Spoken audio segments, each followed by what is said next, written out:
Ya, halo jemaat ICC dan seluruh jemaat dimanapun kau berada. Ya, apa kabarnya? Ini minggu yang ketiga sudah melihat saya di online. Ya, kita udah online service di minggu yang ketiga. Dan saya percaya bahwa ada banyak pengalaman menarik kita dengan Tuhan selama kita mengalami krisis COVID-19 ini. Ya. Saya kemarin lagi pikir-pikir, sekarang nih tiba-tiba ada satu kata yang selama ini nggak pernah kita pikirin dan nggak pernah muncul, atau sekarang muncul dan begitu populer. Kata apa itu? Itu adalah kata lockdown. Ya, di lockdown. Ya, sebuah negara bisa mengunci semua perbatasannya, di lockdown, nggak ada yang bisa keluar, nggak ada yang bisa masuk. Sebuah daerah, provinsi bisa di lockdown, nggak ada yang keluar, nggak ada yang masuk. Sebuah kota di lockdown, ya, dan kita sendiri di lockdown di rumah sekarang. Iya masih bisa keluar masuk sih, tetapi kita sekarang nggak sekolah libur, harus belajar di rumah, kita harus kerja dari rumah, seakan-akan kita di lockdown di rumah. Oke, nah apa yang kita bisa lihat ketika kita sedang di lockdown seperti ini? Mari kita lihat di Alkitab. Ini sebenarnya bukan peristiwa pertama. Ada manusia yang harus mengalami yang namanya lockdown ini. Alkitab paling tidak menulis ada 4 ya, paling enggak ada 4 tokoh Alkitab yang pernah mengalami lockdown. Yang pertama, tokoh ini pasti kita semua tahu. Dia namanya Nuh. Jadi suatu ketika Tuhan suruh Nuh membuat bahtera. Kenapa? Karena Tuhan ini lagi mau memusnahkan bumi ya, dan manusia yang udah jadi kacau balau semua di bumi ini Tuhan memusnahkan dengan air bah. So Tuhan perintahkan Nuh di Kejadian pasal 6 ayat 14, Tuhan bilang begini, buatlah bagimu sebuah bahtera dari kayu gofir. Bahtera itu harus kau buat berpetak-petak dan harus kau tutup dengan pakal dari luar dan dari dalam. Ya, Tuhan kasih juga di ayat 15 ukurannya. Beginilah harus engkau membuat bahtera itu 300 hasta panjangnya, 50 hasta lebarnya, 30 hasta tingginya. Saudara bisa bayangkan Nuh itu disuruh membuat sebuah perahu untuk dia, keluarganya, dan semua hewan yang harus dibawa. Nah, ukurannya gimana? Ukuran bahteranya. Kalau dibilang di sini ukurannya adalah panjangnya itu 300 hasta. 300 hasta. Satu hasta nih satu ujung lengan saya ini 40 cm. Ini satu hasta. 40 cm. Jadi kalau 40 cm kali 300 itu berarti 12.000 cm.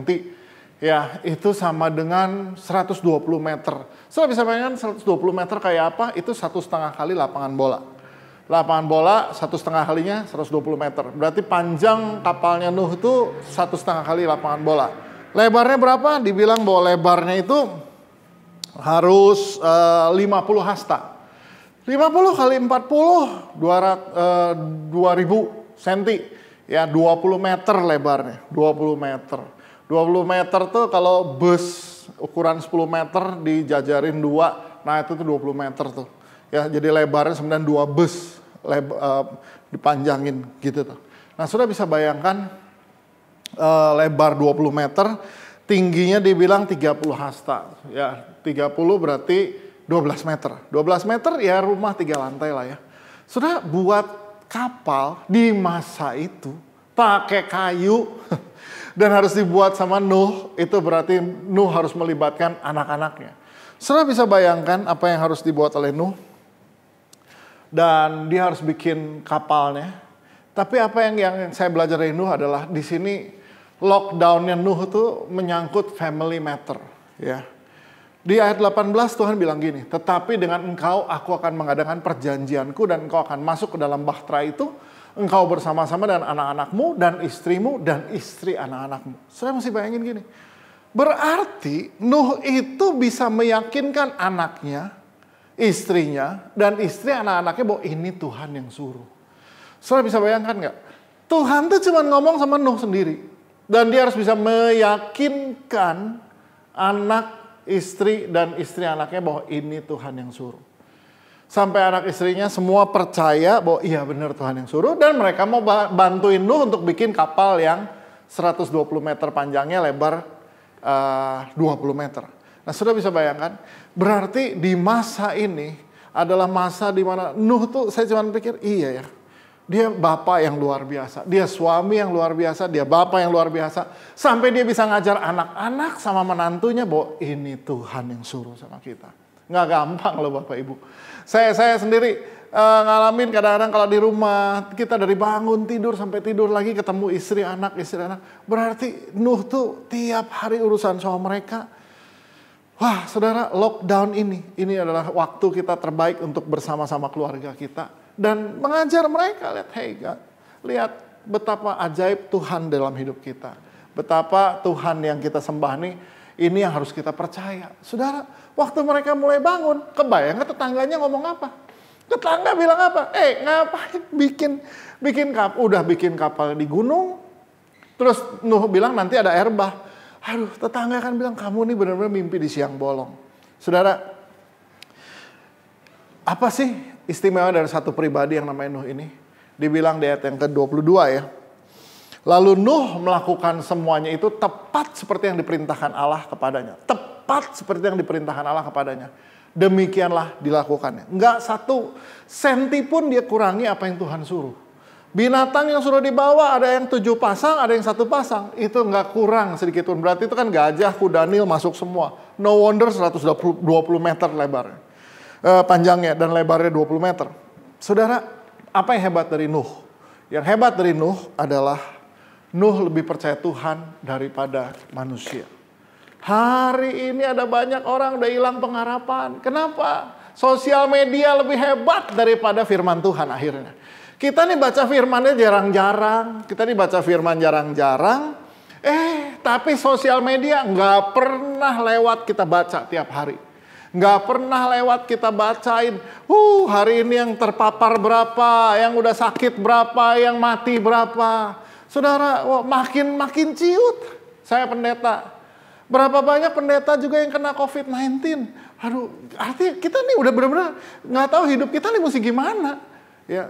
Ada banyak orang yang bahkan berkata gini, ini gimana? Katanya ada kesembuhan, katanya ada pengurapan, katanya ada kuasa Tuhan. Saudara, mana yang kita mesti percaya? Berita-berita kematian atau berita-berita pengharapan yang firman Tuhan bilang? Seringkali kita lebih percaya pada sosial media dan semua berita-berita negatif daripada berita baik dari firman Tuhan. So mari hari ini, jadilah seperti Nuh.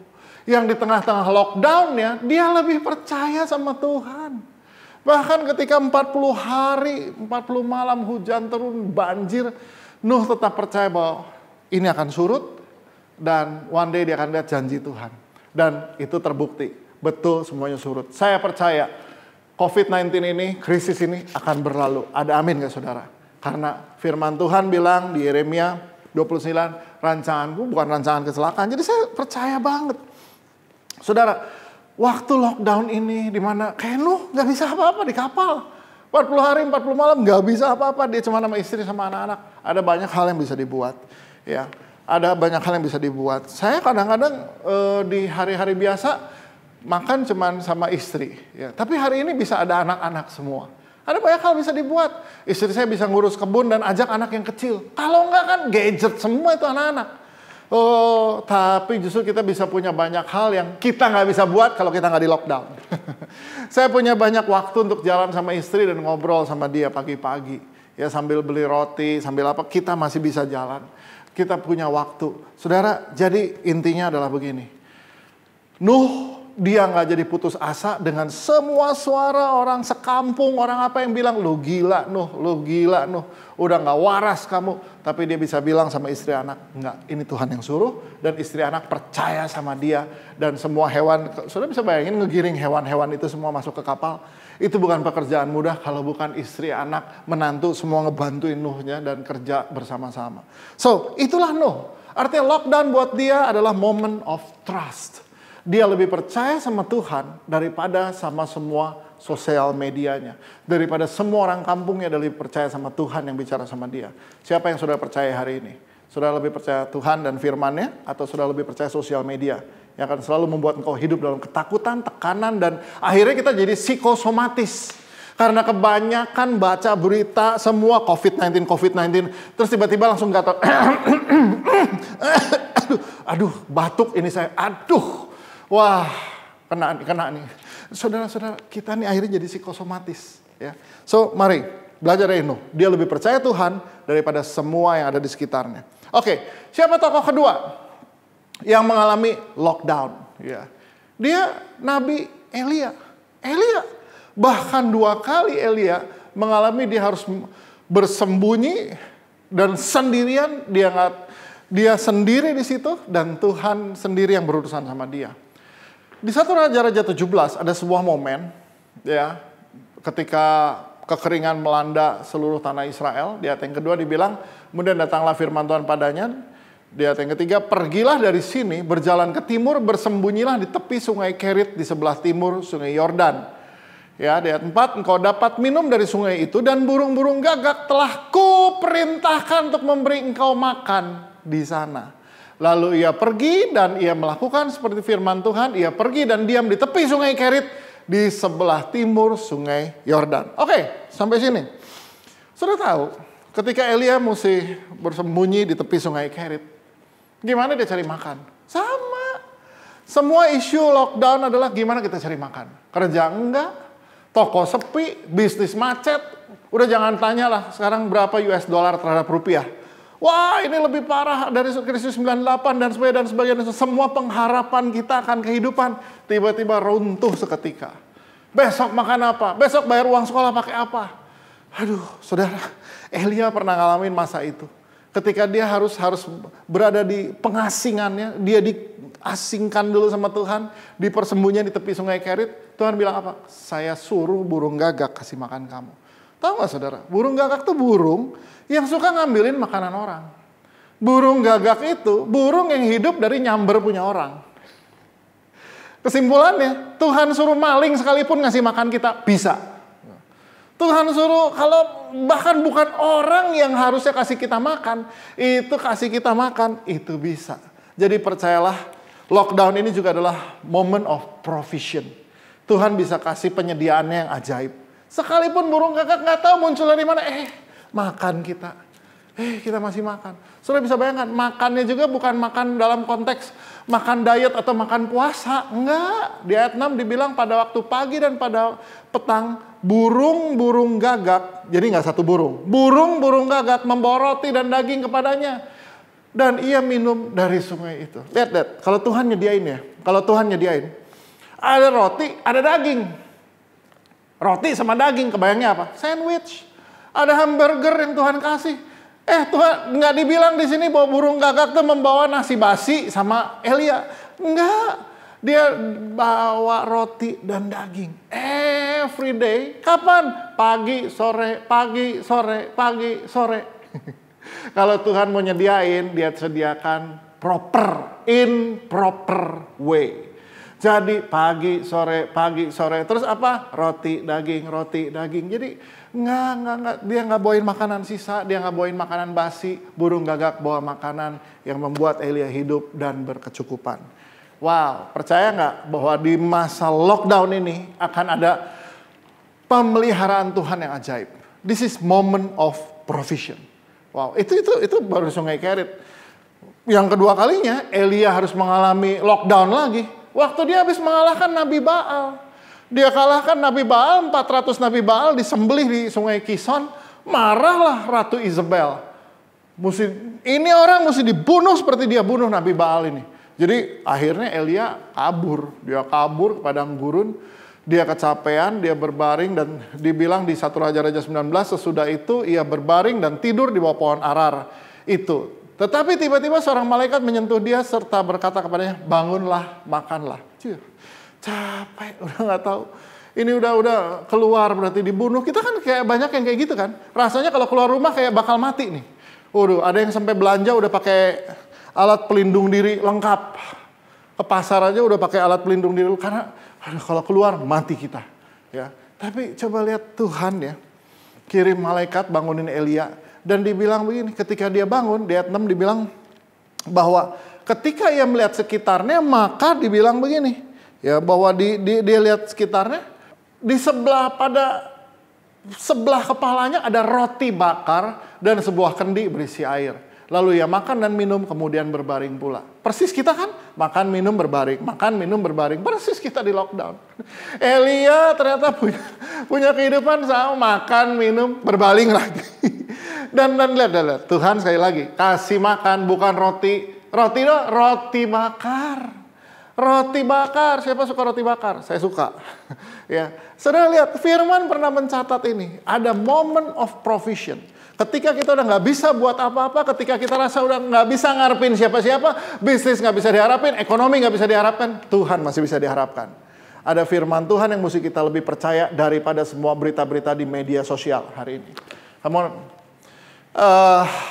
Bulan lalu ketika wabah COVID-19 ini meluas di Eropa, anak saya Sena yang ada di Jerman, dia cerita kontak saya dan istri, dia bilang, Mom, Dad, dia lagi tulis tesis, Juni ini harusnya dia selesai, dan kemudian dia ini lagi internship di sebuah perusahaan penerbangan besar di Jerman, besar banget. Saudara, karena krisis ini, semua negara banyak di lockdown, penerbangan semua turun, grounded, drop. Akibatnya apa? Mereka harus melay off semua karyawan. Anak saya ini dapat kasih karunia Tuhan karena dia lagi kerja praktek buat tesis dia. Oke, dia bisa tetap kerja praktek, but dia nggak terima lagi tunjangan yang harusnya dia terima. Dia nggak terima lagi tunjangan dari perusahaan yang harusnya dia terima. Akibatnya kita harus bayar. Kita harus bayar penginapan dia, sewa kamar dia. Kita harus bayar makan dia, kita harus bayar transportasi dia. Lalu, oke, kemarin juga kita dulu waktu dia sekolah kita bayar. Iya, cuman bedanya sekarang kan tahu sendiri dolarnya udah berapa. Euro lebih mahal dari dolar. Lah, kita nih kirim ke dia, mesti kirim berapa? Waduh, saya sama istri cuma bisa ya Tuhan. Ya udah Tuhan cukup, mesti gimana lagi? Minggu lalu dia kontak lagi, Mom, Dad, ini baru terima kabar dari bos aku bahwa ternyata masih bisa dikasih tunjangan buat tinggal aja, dia masih ada tempat. Kita bilang puji Tuhan. Saudara harus tahu ya, di Eropa itu yang mahal tuh tinggal. Kalau makan bisa masak sendiri, bisa apa, makanan murah kalau di sana. Tinggal yang mahal. Dan itu yang dia dapat tunjangan untuk apa? Tinggal. Puji Tuhan. Kemarin dia WhatsApp saya lagi, dia bilang, Dad, ini bos aku bilang lagi ngusahain aku, bahkan udah lulus bisa kerja terus di sini. Ya, dialah ini perusahaan lagi harus merumahkan sekian ribu karyawan. Tapi kenapa anak saya yang dibilang sama bosnya, saya usahain kamu untuk tetap bisa kerja di sini sesudah kamu lulus. Saudara, itu caranya Tuhan. This is a moment of provision. Di tengah lockdown, di tengah semua orang kehilangan pekerjaan, di tengah semua orang dirumahkan, kenapa dia dapat kerjaan? Itu Tuhan yang buat. Ya. Saya harus bilang bahwa, come on, saya udah sekian puluh tahun hidup mempercayai firman Tuhan. Tuhan dan firman-Nya itu ya dan amin. Ada amin gak Bapak Ibu Saudara? Lebih percaya firman-Nya daripada semua berita apapun di luar sana yang membuat kita down. Ya. Oke, pribadi ketiga. Tadi kita udah lihat Yunus, this is a moment of trust. Buat Elia, this is a moment of provision. Nah, pribadi ketiga siapa? Dialah Yunus. Yunus pernah di lockdown? Pernah. Dari zaman sekolah minggu kita tahu apa yang terjadi dengan Yunus. Tuhan suruh dia ke Niniwe, dia kabur ke Tarsis. Ya, jadi kalau dilihat di Yunus 1 ayat 3, tapi Yunus bersiap untuk melarikan diri ke Tarsis. Jauh dari hadapan Tuhan. Dia pikir kalau dia lari, Tuhan suruh ke Niniwe, dia kabur ke Tarsis, jauh dari hadapan Tuhan. Dia pergi ke Yafo, pelabuhan, dia mendapatkan sana sebuah kapal yang berangkat ke Tarsis. Dia membayar biaya perjalanan, lalu naik kapal untuk berlayar bersama-sama dengan mereka ke Tarsis, jauh dari hadapan Tuhan. Dia pikir Tuhan nggak bisa lihat kalau dia pindah. Kita di lockdown pun Tuhan ada bersama dengan kita. Ada amin nggak saudara? Nah, karena dia melarikan diri dari kehendak Tuhan, dari apa yang Tuhan suruh, apa yang terjadi di Yunus 1 ayat 17, maka atas penentuan Tuhan datanglah seekor ikan besar yang menelan Yunus, dan Yunus tinggal di dalam perut ikan itu 3 hari 3 malam. Oke, udah berapa lama nih kita semua tinggal di rumah? Udah mulai ngeluh, bosen, udah mati gaya nih, udah gak tahu mesti bagaimana. Oh, enak Yunus ya, cuma 3 hari 3 malam di lockdown. Coba. Ya, coba 3 hari 3 malam tapi di perut ikan. Kita semua ya, kita semua nih, ayo mendingan puji Tuhan 2 minggu di rumah, 3 minggu tuh di rumah daripada 3 malam tapi di perut ikan. Yaudah. Itu pasti kan berlendir, amis semua. Saya nggak kebayang lah. Dan nggak tahu ini ikan apa. Alkitab nggak nulis ini ikan apa. Tapi istri saya kemarin bilang sama saya, kayaknya di surga kita mesti tanya sama Yunus ya. Itu ikan apa dulu? Terus ceritain dong, ini kayak apa sih? Kamu di perut ikan kayak apa ya? Tapi saudara, apa yang hebat dari Yunus? Dibilang di ayat Yunus 2 ayat 1. Berdoalah Yunus kepada Tuhan Allahnya dari dalam perut ikan itu. Catat. Berarti di tengah lockdown, Yunus berdoa sama Tuhan. Yunus tetap berdoa sama Tuhan di tengah lockdown. Lalu apa yang terjadi? Yunus menyadari kesalahannya. Di ayat 9 dia bilang bahwa tetapi aku dengan ucapan syukur akan kupersembahkan korban padamu. Apa yang kunazarkan akan kubayar. Dia tahu dia udah lari dari nazar dia. Pada kesetiaan dia sama Tuhan. Dia udah lari. Keselamatan adalah dari Tuhan. Setelah dia ngomong ini, Tuhan suruh ikan ini muntahin dia. Dan dia langsung pergi ke Niniwe. Dia kasih tahu penduduk Niniwe, kalau nggak bertobat, Tuhan jungkir balikin nih kota. Niniwe bertobat, dan Niniwe dimenangkan kembali. Saudara, lockdown seperti Yunus adalah moment of evaluation. Kita mau evaluasi lagi. Ini hidup udah gimana nih selama ini? Tiba-tiba slowing down semua. Oke. Saya sebagai pendeta, saya harus evaluasi lagi. Udah oke nggak nih selama ini yang saya buat? Tuhan, saya udah sesuai kehendakmu atau belum? Sebagai suami, saya harus evaluasi lagi. Saya sama istri saya gimana? Ya sekarang ada banyak waktu dengan dia terus. Dengan anak-anak saya jadi bapak, udah gimana sama anak-anak saya? Cukup nggak saya kasih peran saya sebagai bapak dalam hidup anak-anak saya? Saudara, ini moment of evaluation. Ya kepada staff-staff, semua gembala, pastor-pastor yang ada di ECC dan volunteers, leaders, saya harus evaluasi lagi. Saya ini pribadi yang kayak apa sih Tuhan? Titik mana yang saya harus bertobat? Titik mana saya harus berubah? Ya di moment of lockdown ini ada banyak komunikasi dengan Tuhan. Ada banyak justru momen untuk merenung dan berdoa di tengah lockdown ini. Saudara harus tahu bahwa musuh dari kebangunan rohani adalah kesibukan. Sekarang tiba-tiba Tuhan hilangin semua sibukan, semua nggak sibuk. Nah, apa yang harus terjadi ketika kita nggak sibuk? Kebangunan rohani. Yunus mengalami kebangunan rohani. Di mana? Perut ikan. 3 hari 3 malam di perut ikan. Dia mengalami kebangunan rohani. Karena Yunus yang kebangunan rohani, dia pergi ke Niniwe. Niniwe-nya kebangunan rohani. Kesimpulannya, habis dari lockdown ini nih, habis dari masa COVID-19 ini akan terjadi kebangunan rohani yang luar biasa. Karena ada orang-orang yang hidupnya diubahkan selama dia mengalami lockdown sekarang. Oke, saudara, moment of trust ketika dia ngalamin lockdown. Elia, dia ngalamin moment of provision. Yunus itu moment of evaluation. Siapa pribadi yang keempat? Itu adalah Rasul Paulus. Rasul Paulus, rasul besar. Tahu gak saudara?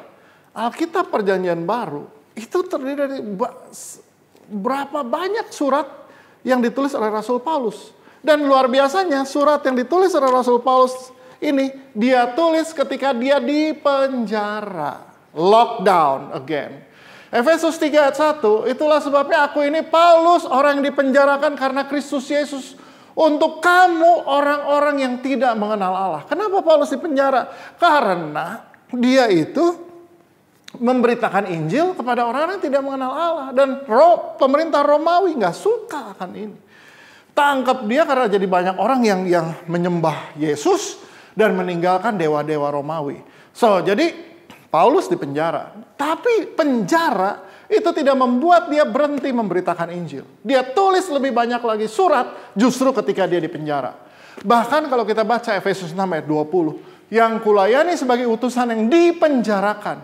Berdoalah supaya dengan keberanian aku menyatakannya sebagaimana seharusnya aku berbicara. Wow. Kalau dulu dia mungkin cuma bisa bicara sama sekelompok orang. Sekarang surat dia itu bisa dikirim dan dibaca oleh lebih banyak lagi orang.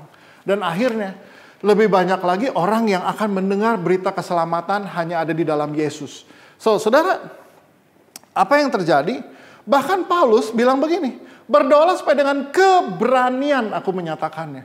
Jadi penjara nggak menyurutkan passion dia, nggak membuat dia jadi down, ya, di lockdown nggak membuat dia jadi down, tapi membuat dia lebih berapi-api lagi, lebih bersemangat. Saya mau tulis lebih banyak lagi, untuk lebih banyak lagi orang bisa mengenal Tuhan. Ketika di awal kita menyadari kita udah nggak bisa lagi ibadah, tapi wah jadi harus gimana, harus online.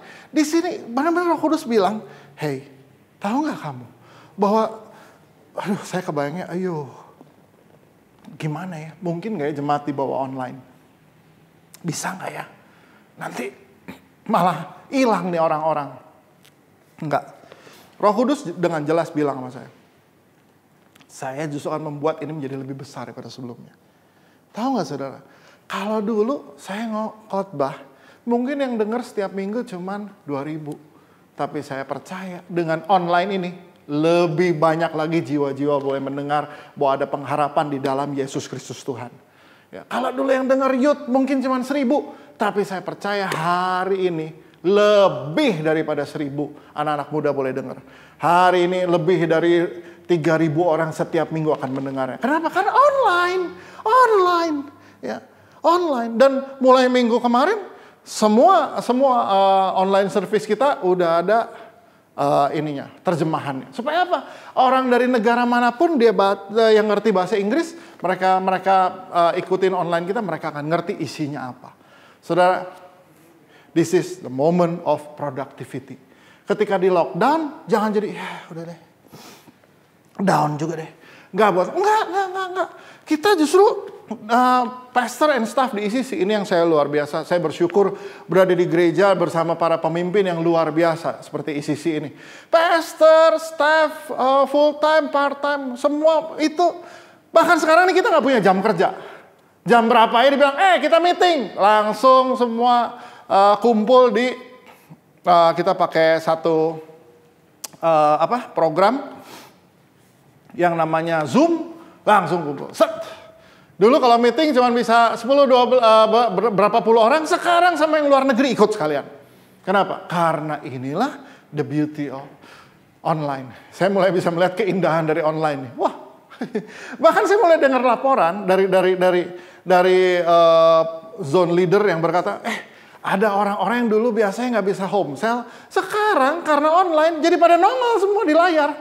Wah, kalau gitu bagus. Kita terusin nih online. Home cell-nya jadi boleh aja nih. Sebulan 2 kali Zoom online, sebulan 2 kali ketemu. Meskipun udah nggak ada COVID-19 lagi. Kenapa? Karena kita ternyata menjangkau lebih banyak lagi orang. Artinya this is a moment of productivity. Ya, ketika di rumah ternyata ada banyak hal bisa dibuat ketika di rumah. Kemarin anak perempuan saya lagi lihat di laptop dia, terus saya dengar kayak ada orang lagi ngomong. Terus saya tanya, abis ngapain? Ya, dia abis sekolah apa? Dia ambil lagi sekolah online mengenai film and script writing. Jadi bilang, Dad, itu banyak banget sutradara-sutradara terkenal dunia itu bikin sekolah online, bayarnya nggak mahal dan aku ikut ambil satu. Wow, jadi lockdown itu moment of productivity. Bisa ketemu orang yang selama ini kita nggak bisa ketemu secara fisik, bisa karena kita ada waktu dan secara online nggak membuat kita justru jadi down, jadi lebih bodoh. Nggak, kita bisa jadi lebih pandai, lebih smart ya. Kita jadi nemuin banyak strategi baru. Saya justru lihat, wah, yes Tuhan. Saya rindu lebih banyak lagi jiwa dijangkau dan dengar firman Tuhan. Justru karena kita semua lagi lockdown hari ini. Yes, this is the moment of productivity. Wow. So, yang terakhir, siapa sih tokoh yang saya kenal yang ketika di lockdown dia nggak jadi down?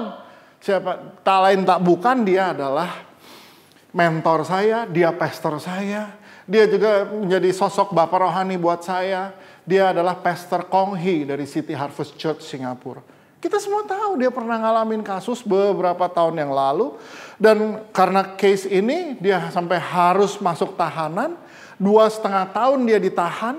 Ya, dan sekarang udah keluar. Tapi sekeluar dia dari penjara, justru ada banyak hal yang luar biasa yang dia ceritain sama semua orang, termasuk sama saya pribadi. Apa sih yang dia ceritain? Dia sekarang lebih mengenal Yesus, lebih dekat daripada sebelumnya. Bahkan dia bilang, rasanya kok dulu kayak nggak kenal Yesus ya. Nggak seperti hari ini dia mengenal Yesus. Kenal Yesus, tapi yang hari ini dia kenal Yesus yang luar biasa. Kenapa? Karena hari-hari dia baca nih Alkitab terus. Punya waktu, sekali lagi, bahwa musuh dari kebangunan rohani adalah kesibukan. Ketika kita nggak sibuk, justru yang terjadi adalah mulai ada sesuatu yang dibangunkan dalam hidup kita. Sama, kita jadi punya banyak waktu untuk bisa lihat, oh iya ya, oh ini dulu saya nggak pernah nemu nih. Oh ternyata ini begini. Wow. Nah saudara, bersyukur bahwa ketika justru, dan yang luar biasa adalah yang terjadi dengan gerejanya Pastor Kong di City Harvest Church. Karena dia nggak ada, pemimpin-pemimpin yang lain bergerak semua. Jadi memunculkan banyak potensi-potensi juga di gerejanya. Dia bilang, kok malah gereja lebih bagus ya kalau ditinggal. Wah, sebenarnya bukan soal ditinggal, tapi lockdown ini justru membawa kita makin kenal Yesus, membawa orang-orang potensinya lebih bermunculan lagi. Saya juga lihat begitu, ketika ICC mulai online ini, ada banyak ternyata potensi yang muncul, ada banyak kepemimpinan yang muncul. Wah, biasanya kita nggak pernah tahu nih orang nih kayak gini, tapi begitu sekarang kita mesti online dari bikin acara untuk Creative Kids, bikin acara untuk The Bridge, untuk Genesis. Ya, wow, ternyata luar biasa. Ada girls talk, ada workout from home, apapun. Jadi semua muncul, semua karena kita tahu bahwa di sini saya lihat iya ya. Tuhan Yesus nggak mau gerejanya juga cuma 4 dinding begini. Tuhan Yesus mau gerejanya adalah everyday dalam semua sisi kehidupan kita. Dia mau berada di situ. Dia mau kita sebagai gereja juga berada di semua sisi hidup. Wow, saudara, mari. Ya, sebagai penutup saya mau kutip quote dari Pastor Ashley T. Dia bilang begini, we might be locked, but we are not down. Hari ini we might be locked. Nggak bisa kemana-mana. Ada kota yang bahkan udah ditutup. We might be locked, but we are not down. Ya, jadi jangan sampai di masa ini justru kita menjadi down. Ya, gimana caranya supaya jangan jadi down? Percaya firman Tuhan lebih daripada berita apapun di luar. Lebih dari omongan siapapun. Percayalah Tuhan yang kita sembah di dalam nama Yesus. Lebih daripada siapapun. Berita apapun, prediksi apapun, percayalah Tuhan kita yang memegang masa depan dan kehidupan kita. Amin. Ya, mari kita tundukkan kepala sejenak. Berapa banyak yang hari ini engkau hidup di bawah kekhawatiran, di bawah kepanikan, bahkan hampir histeris karena keadaan ini. Tapi mari percayalah, ketika bisnis berhenti, ekonomi berhenti, saham jatuh, dolar berlipat ganda naiknya, percayalah, provision datang dari Tuhan. Penyediaan ada dari Tuhan. Tapi this is a moment of trust di mana kita mempercayai Tuhan lebih. Mari saudara-saudara yang mulai goyah karena keadaan hari ini. Saya harus buat apa? Percaya. Sama seperti Nuh, seperti Yunus, seperti Elia. Mereka hadapi itu. Paulus nggak ada kepastian kapan dia keluar dari penjara. Tapi mereka lock, but they are not down. Mari Bapak Ibu Saudara, dimanapun kau berada, taruh tangan kananmu di dada. Dan biarkan hari ini ada satu yang kita bisa pegang, yaitu ada pengharapan. Yesus yang adalah pengharapan itu ada bersama kita. Kalau Elia dipelihara, kalau Nuh bisa dengarkan Tuhan lebih daripada semua suara sekitar dia. Kalau Paulus, penjara tidak membuat dia berhenti memberitakan Injil. Hari ini COVID-19 tidak membuat kita berhenti memberitakan Injil. Dan enggak membuat kita berhenti untuk bisa menyapa saudara-saudara kita yang lain. Bahkan menguatkan orang lain yang sedang lemah. Dan biarlah hari ini ada kekuatan boleh mengalir dalam hidupmu. Terima kasih Tuhan. Kami percaya ada penyediaan Tuhan yang ajaib. Kami percaya besok anak-anak kami, keluarga kami masih makan. Kami bisa bayar uang sekolah. Kami tahu ada cara Tuhan yang ajaib. Sekalipun burung gagak, Tuhan bisa perintahkan untuk itu. Terima kasih Tuhan. Kami mau berdoa supaya di dalam nama Yesus, kami justru boleh lewat lockdown ini, kami boleh semakin mengenal siapa Yesus Tuhan yang kami sembah. Terima kasih Tuhan, kami bersyukur. Di dalam nama Yesus kami berdoa dan semua yang percaya this is a powerhouse sama-sama katakan amin. Yes. God bless you. See you next week. Terpujilah